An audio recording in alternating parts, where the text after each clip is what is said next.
Hey viewers, my name is Nev, And this is Andrew. and this is Newlvl Auto Reviews.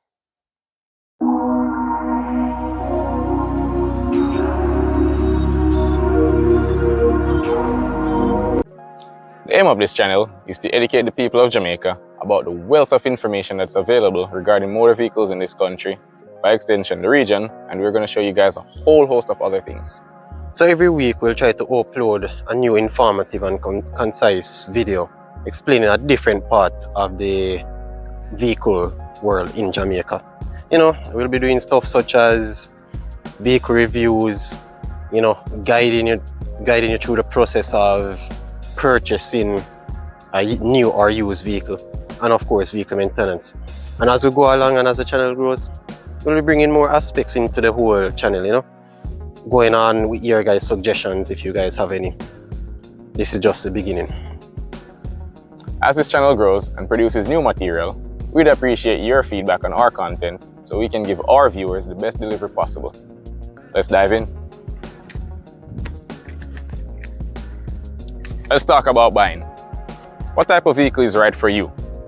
Types of vehicle we see on the streets here in Jamaica are subcompact cars, compact cars, mid-size cars, full-size cars, station wagons, crossovers, SUVs, pickup trucks, vans, and minivans.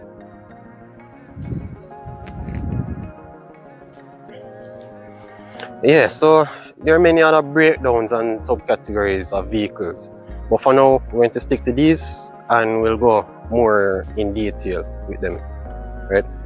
So let's look at the first thing used to differentiate vehicles: fuel. You'd be surprised how many people don't know that there's a difference between gasoline and diesel. So yeah, we have gasoline powered cars, of course, or as we call it, gas or petrol. And we have diesel powered vehicles, or as we call in Jamaica, gas oil, right? And of course you have different type of diesel. You have regular diesel and you have ultra low sulfur diesel. For gas powered cars now, right? One difference now between gas and diesel is that gas powered vehicles, they use spark plugs to ignite the fuel and provide power to the vehicle. Diesel vehicles now, they use high pressure compression and heat to ignite their fuel and provide power. So in a sense, just to give you a quick rundown, diesel powered vehicles tend to be more powerful and more efficient, but we will get more in depth with that as we go on. So, you know, just as a little fun tip, if you have a mechanic and they tell you to get new spark plugs with your diesel powered vehicle, you might want to look for a new mechanic. All right. Thanks, Andrew. No, but seriously, each engine type has their pros and cons. Gasoline has its advantages, diesel has its advantages, right? We're going to differentiate them just a little bit so you guys can understand. If we're talking about bang for buck, diesel is where it's at, right? The energy you can get from a gallon of diesel, or a liter as we use in Jamaica, or a liter of petrol, right? That's where you start to see the differences. Most heavy machinery use diesel, and most commuter cars use gasoline. Typically, diesel engines or diesel vehicles give you more range. That's when specifically tuned to be commuter vehicles. For heavy machinery, yeah, you're gonna get way worse fuel efficiency if you decide to drive a tractor every day. All right. So when we use preventative maintenance, and that phrase is gonna come up a lot on our channel, right? That's where we're gonna see the main differences. If maintained properly, a diesel vehicle will give you just as good, or if not better, emissions than a petrol engine. And we're gonna see that as we progress through this channel. Now, let's move on to drivetrains and transmission types.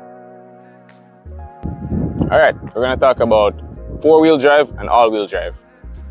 Right? For four-wheel drive vehicles, you either have one set of main wheels, which is either the front wheels or the rear wheels as the main driving wheels, and then there's a transfer case under the vehicle, right, which either allows you to engage or disengage the other set of wheels. So for cases where the vehicle is mainly front wheel drive, you can engage the back wheels and have all four turning, or where the vehicle is mainly rear wheel, you can engage the front wheels and have all four turning, right?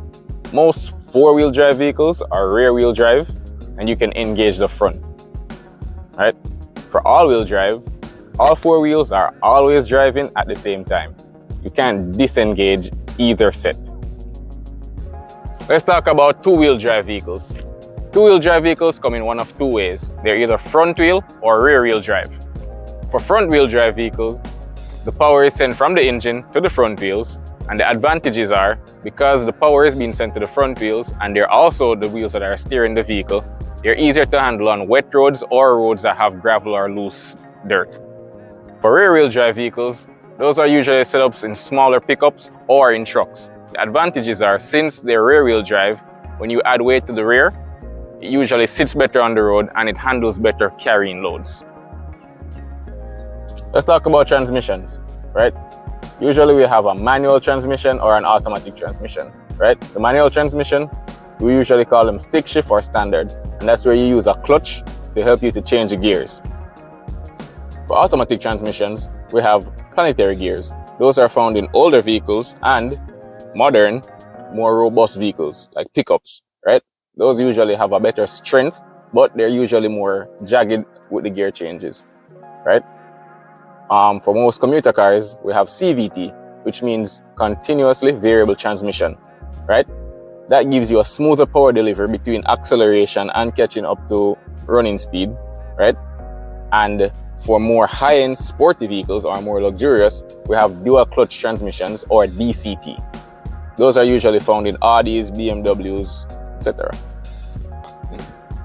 Right. So thanks for covering, the different drive chains and transmission, Dave.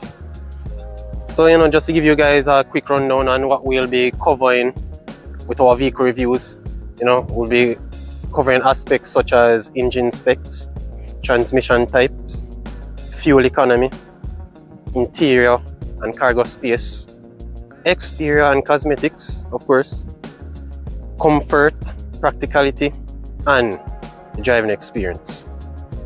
Alright guys, so this concludes our introduction video. Thank you guys for watching. Yep. Right? If you have any suggestions or comments to make, feel free to put them below in the comment section, and we'll definitely take you guys' feedback into consideration.